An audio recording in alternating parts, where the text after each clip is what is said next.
Bueno, Javier, aquí estamos de nuevo y hoy tenemos un tema que, bueno, que está siempre candente, ¿no? Que es el miedo. ¿Qué es el miedo realmente? Bueno, el miedo es una emoción y hay autores que dicen que el miedo estaría en la base de casi todas las emociones, ¿no? En psicología hay varias clasificaciones de emociones. Una de las más conocidas es la de Ekman, que dice que está la alegría, la tristeza, la ira, el miedo, el asco, la sorpresa. Entonces, fíjate, eh, estos autores son muchos. Yo también estaría de acuerdo, ¿eh? Luego analizamos un poco más, pero ya desde la perspectiva, digamos, biológica, etológica, ellos dicen, la ira, por ejemplo, emociones básicas, hay otras emociones que son más complejas para las básicas. La ira sería la reacción que se produce cuando alguien nos quita algo importante para nosotros y nos produce miedo. Es el miedo a que nos quiten algo importante y reaccionamos con la ira. La tristeza sería la reacción de adaptación que se produce porque tenemos miedo a cómo será nuestra vida ahora que nos vamos a quedar sin esa persona querida, sin ese objeto querido, sin lo que sea, ¿no? Entonces aparece miedo a esa pérdida.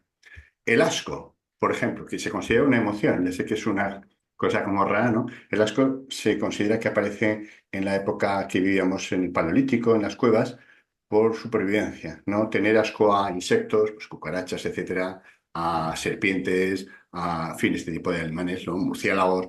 Claro, era muy saludable, porque este tipo de bichos te podían matar o transmitían enfermedades, etcétera. Pues bien, el asco sería un miedo biológico a animales que producen problemas.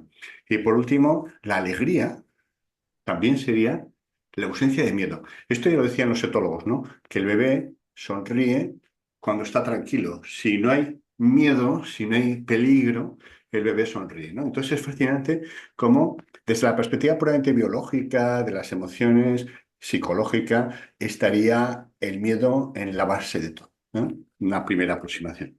Ya, No sé pero cómo es. fíjate esto que dices que es muy interesante, pero yo creo que se podrían distinguir quizás varios tipos de miedo, ¿no? Porque Ujú, cuando, por ejemplo, eh, yo no pienso, o sea, un miedo a lo mejor producido por el pensamiento, ¿no?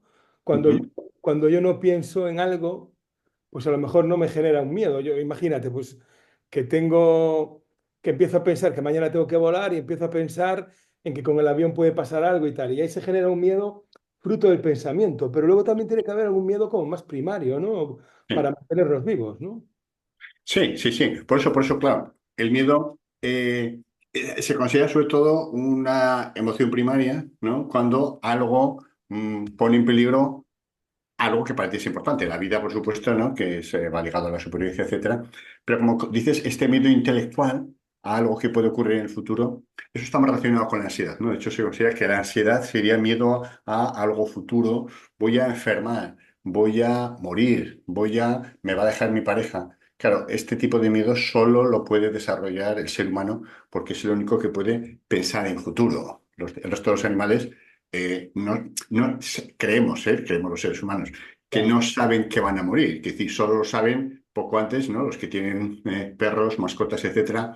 El perro nota que va a morir días quizás antes de que va a morir, ¿no? O cuando viene el depredador y te come, pero en general no es consciente de eso, ¿no? Entonces sí que sería, el miedo físico sobre todo sería esa cosa primordial, ¿no? Esa cosa primordial. Pero entonces este miedo que yo te digo fruto del pensamiento es ansiedad, ¿no? O sea, Sí, sí, sí, es cosas de futuro, eso se le consideraría ansiedad, se le consideraría una forma de ansiedad. Miedo al futuro, miedo a tu proyección de futuro, miedo a tus pensamientos de futuro, ¿no? Iría más ligado al miedo, sería como una cosa más básica, ¿no? Todo es muy discutible, ¿eh? Porque las clasificaciones de miedo, etcétera, etcétera, son, y de emociones, hay diferencias entre distintos autores, pero bueno, podríamos decir que eso es así, ¿no?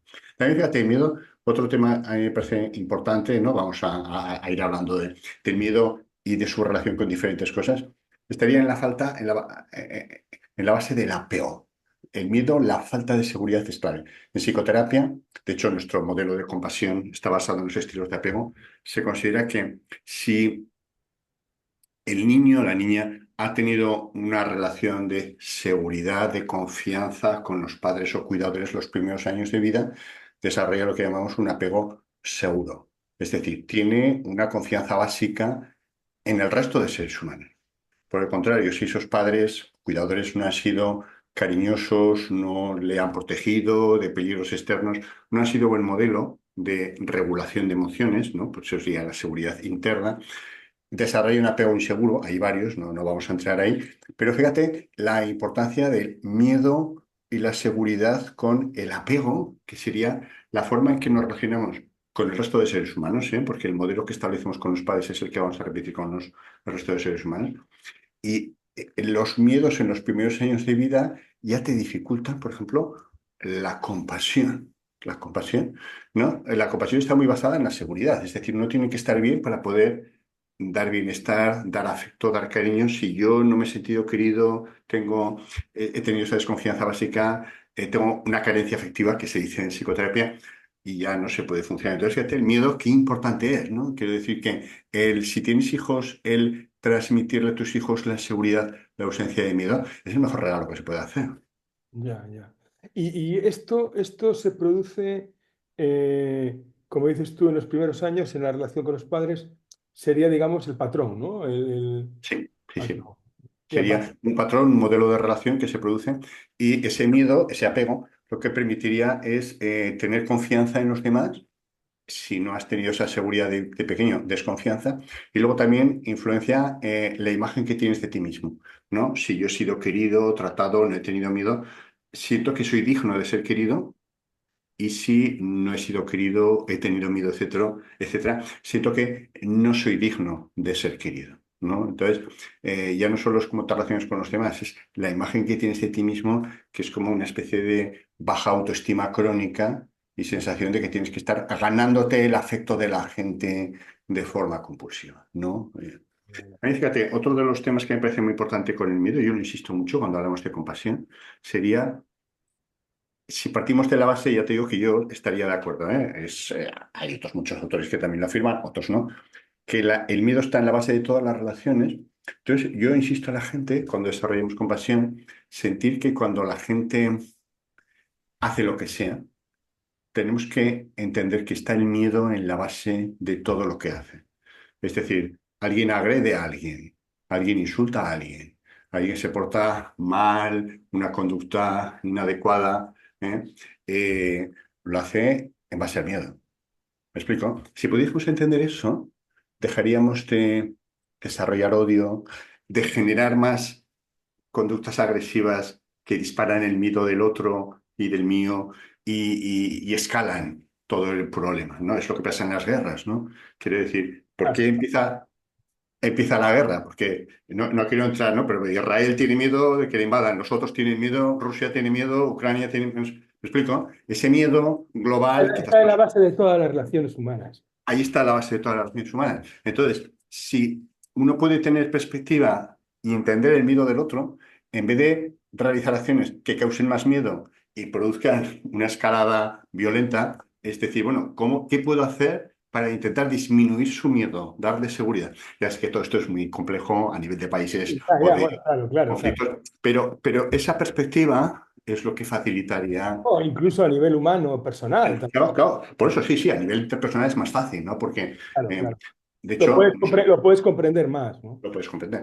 Quiero decir, nosotros, por ejemplo, en medicina, en profesiones de ayuda, hay una asignatura, lo he comentado una vez, que es comunicación con el paciente. Cuando un paciente se pone agresivo, y ocurre con frecuencia, uno de los temas claves es uno tiene que conectar con su propia seguridad, ¿no? Y decir, bueno, esta otra persona tiene miedo, lo está pasando mal, no tengo que hacer nada que aumente esa agresividad, sino todo lo contrario, darle seguridad, hacerle entender que yo estoy aquí para ayudarle, y esa es la única forma que desescala el proceso. Que dice que a nivel de relaciones interpersonales es relativamente más fácil. Claro, a nivel de países o de conflictos serían los negociadores quienes tendrían que ser partícipes de todo esto, ¿no? Y a veces es más complejo, ¿no? Y esto que dices, ¿no? Porque, bueno, en los países, ¿no? Que está el miedo detrás, es evidente.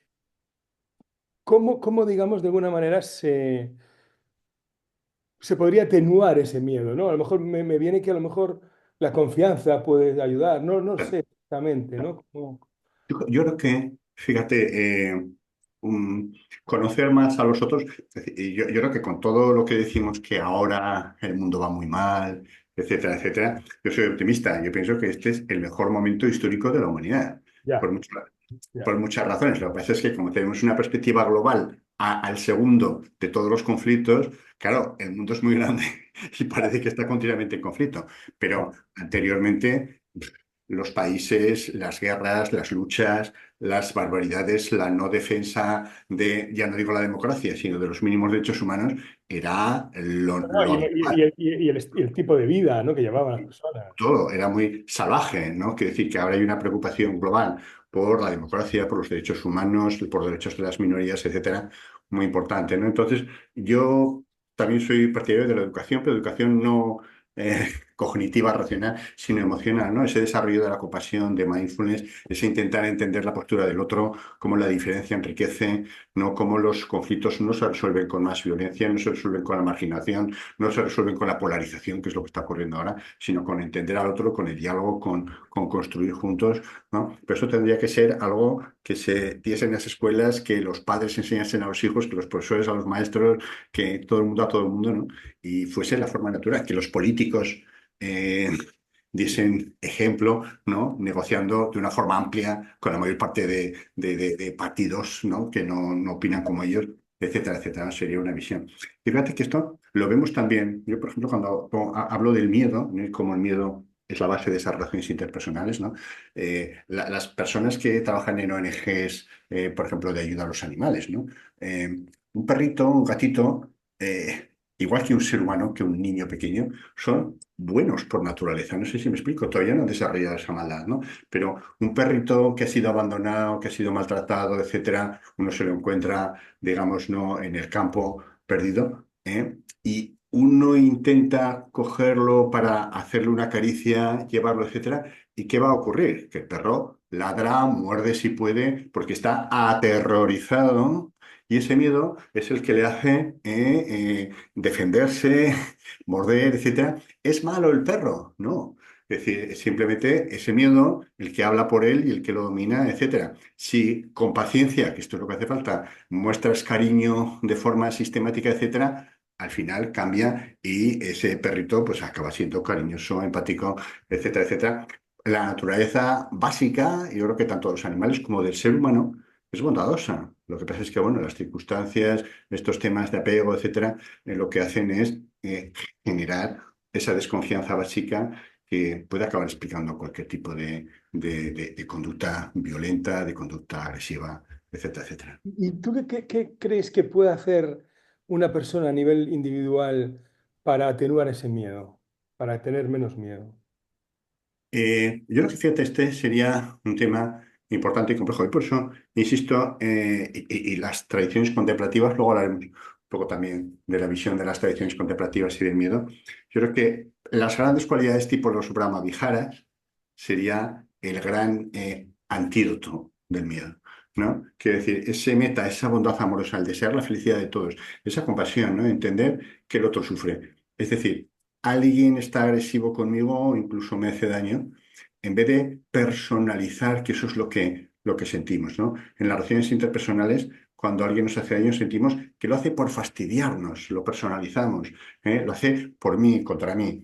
Poder entender que la gente hace lo que puede, es víctima de sus emociones, está dominado por ellas, es como el ejemplo del palo que hemos puesto alguna vez, ¿no? Si te pego con el palo, en vez de enfadarte con el palo, te enfadas conmigo porque yo lo manejo, pero en vez de enfadarte conmigo, habría que enfadarse con las emociones.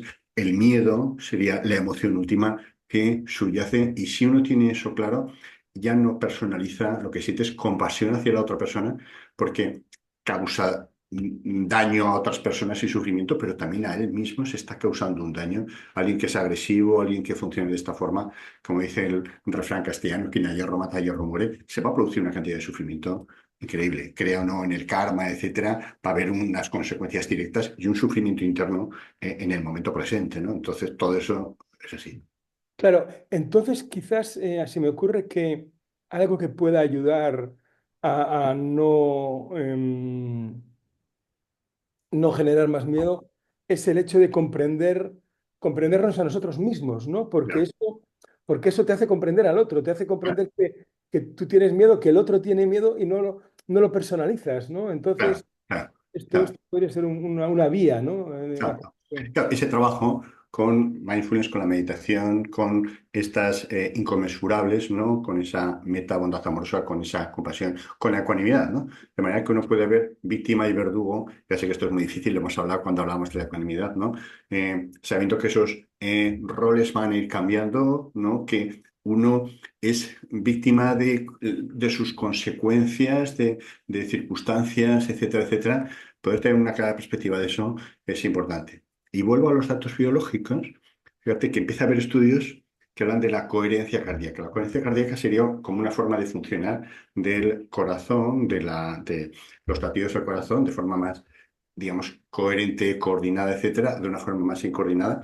Y eso se ha demostrado que es como una intuición, es decir, que correlaciona con cómo uno interpreta el mundo. Ya lo hemos dicho en aceptación, lo hemos dicho siempre en mindfulness, en el mundo ocurren cosas y la clave es mi interpretación.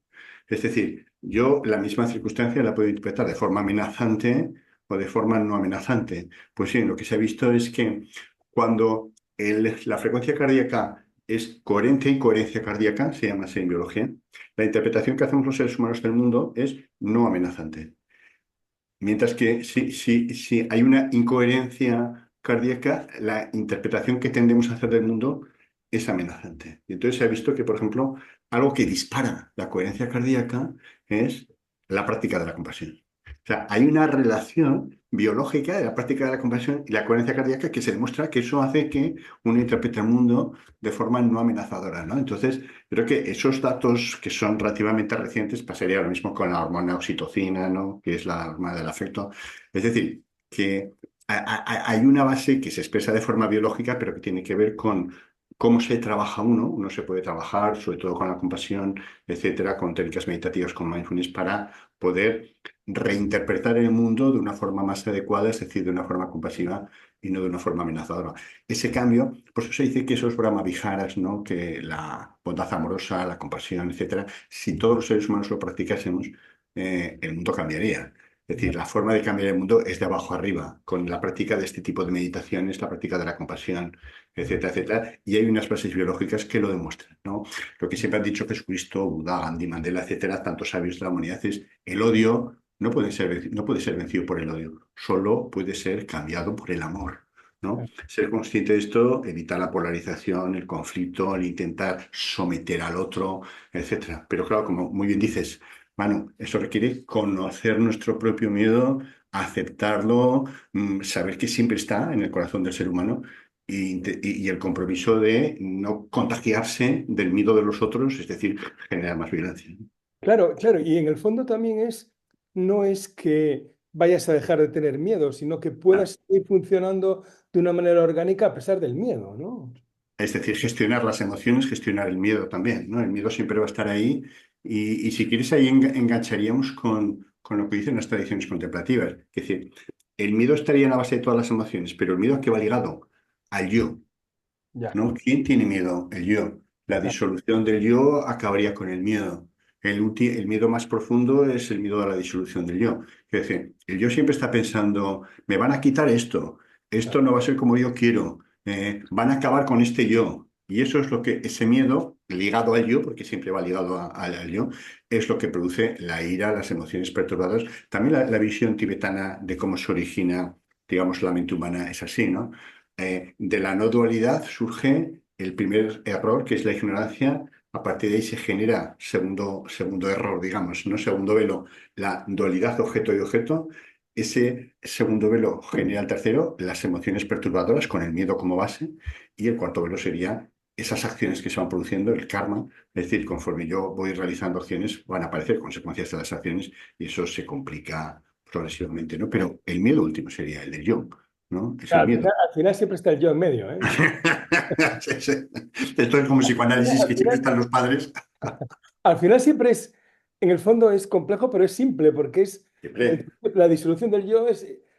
destruye todo, ¿no? Ya de otra forma todo. Está, claro, claro, claro, claro, claro, claro, claro, claro. Cuando hay ausencia de yo, ya todo lo demás. Ya está todo resuelto. Sí, sí. Y como muy bien decías, ese miedo va a estar siempre y tenemos que conocerlo y tal, pero incluso en los grandes seres de la humanidad ha existido el miedo hasta el segundo antes de iluminarse, ¿no? Ya, Jesucristo en el huerto de los olivos tiene claro, miedo antes de que lo crucifiquen, ¿no? Dice, claro, Señor, haz pasar de mí este cáliz, ¿no? O claro, Buda antes de la iluminación, se dice que Mara le tienta, etcétera. ¿Y cómo le tienta? Con el miedo, ¿no? Aparecen diferentes temas, ¿no? Y aparece el miedo. Y ese es el último obstáculo, ¿no? Antes de alcanzar la iluminación. Es decir, el miedo siempre está ahí. Por eso yo siempre digo que claro, que el miedo en la práctica meditativa también te va a aparecer, porque conforme vas profundizando, te vas acercando a esa deconstrucción del yo, ese gran salto de la dualidad a la no dualidad, es decir, de la sensación de deconstrucción del yo,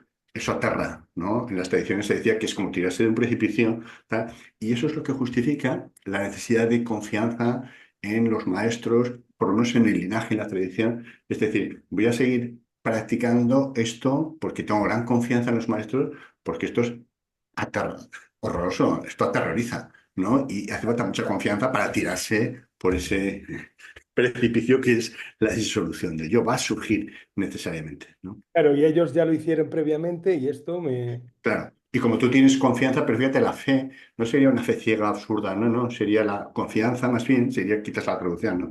En que personas que tú admiras, maestros, etcétera, como Jesucristo Buda, lo hicieron y tú puedes hacerlo también, tú puedes tener también esa experiencia, pero claro, es una experiencia que hay como una dificultad última, que es el miedo del yo que no quiere sentir que se disuelve, que se diluye en algo más grande que es la mente única, Dios, como quieras llamarlo. Claro, a un nivel más absoluto estaría para vencer el miedo la disolución del yo, pero a un nivel más relativo tú apuntabas a los Brahmaviharas y Sí, esto sí que ayuda, ¿no? Ayuda. sí. Yo por eso es los cuatro inconmensurables, los que nos escuchan ya, meta, compasión, ecuanimidad, alegría empática, etcétera, son meditaciones que son muy sencillas, que si tienen como estas dos vertientes, ¿no? Para personas que no tienen demasiada experiencia en la meditación, son muy sencillas, y para personas que tienen mucha experiencia en meditación, se pueden hacer muy complejas, porque serían llanas absorciones, pero medite quien medite, tenga nivel, digamos, previo de meditación, para todos los casos, cambia la visión del mundo, cambia la relación con los demás seres humanos. Sería, y dicen las tradiciones contemplativas, la forma que tendríamos que tener de relacionarnos los seres humanos, ¿no? A nivel interpersonal. Eso es el fin del miedo en las relaciones interpersonales. No te quedará todavía el paso de dualidad o no dualidad y tal, pero las relaciones interpersonales cambian. Por eso, en casi todas las tradiciones, el Dalai Lama dice, mi religión es la compasión. O en el cristianismo, el amor es lo fundamental, ¿no? Entonces, yo creo que ese es, porque cuanto más pienses, quieras, hagas por los demás, más diluyes el yo. Claro, claro, Y claro. la compasión es la Totalmente. forma, socava el yo. Y lo Claro, que dicen todos los estudios, ya lo hemos comentado también en algún otro podcast, es que la felicidad básica es la felicidad de los otros.